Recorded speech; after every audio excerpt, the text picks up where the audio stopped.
The governor said to him, "Are you the king of the Jews?" Jesus said, "You have said so." But when he was accused by the chief priests and the elders, he gave no answer. Then Pilate said to him, "Do you not hear how many things they testify against you?" And he gave no answer, not even to a single charge, so the governor was greatly amazed. Now, at the feast, the governor was accustomed to release for the crowds any one prisoner whom they wanted. And they had then a notorious prisoner called Barabbas. So when they had gathered, Pilate said to them, "Whom do you want me to release for you, Barabbas or Jesus, who is called Christ?" For he knew that it was out of envy that they had delivered him up. Besides, while he was sitting on the judgment seat, his wife sent word to him, "Have nothing to do with that righteous man, for I have suffered much because of him today in a dream." And the chief priests and the elders persuaded the crowd to ask for Barabbas and destroy Jesus. And again, the governor said to them, "Which of the two do you want me to release for you?" And they said, "Barabbas." Pilate said to them, "Then what shall I do with Jesus, who is called Christ?" And they said, "Let him be crucified." And he said to them, "Why? What evil has he done?"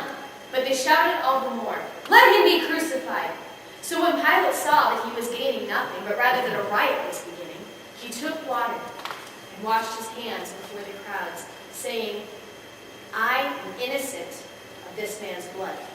See to it yourselves." And all the people answered, "His blood be on us and on our children." So Pilate released for them Barabbas, and having scourged Jesus, delivered him to be crucified. Then the soldiers of the governor took Jesus into the governor's house and gathered the whole battalion before him.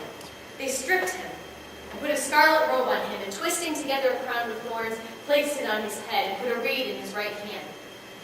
And kneeling before him, they mocked him, saying, "Hail, King of the Jews!" They spat on him, and they took the reed and struck him on the head.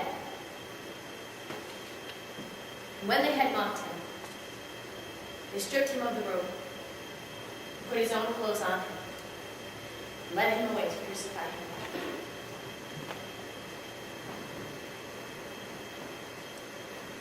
Who has believed what they heard from us? And who has the arm of the Lord been revealed? For he grew up before him like a young plant, and like a root out of dry ground. He had no form or majesty that we should look at him, and no beauty that we should desire him. He was despised and rejected by men, a man of sorrows and acquainted with grief. And as one from whom men hide their faces, he was despised, and we esteemed him not. Surely he has borne our griefs and carried our sorrows. Yet we esteemed him stricken by God, smitten and afflicted. But he was wounded for our transgressions. He was crushed for our iniquities. Upon him was the chastisement that brought us peace, and with his stripes we are healed. All we like sheep have gone astray. We have turned every one to his own way, and the Lord has laid on him the iniquity of us all. He was oppressed, he was afflicted, yet he opened not his mouth. Like a lamb that is led to the slaughter, and like a sheep that before its shearers is silent, so he opened not his mouth. By oppression and judgment he was taken away. And as for his generation, who considered? He was cut off out of the land of the living, stricken for the transgression of my people. And they made him a grave with the wicked, and with a rich man in his death, although he had done no wrong, nor was there any violence in his mouth. Yet it was the will of the Lord to crush him. He has put him to grief. When his soul makes an offering for sin, he shall see his offspring. He shall prolong his days. The will of the Lord shall prosper in his hand.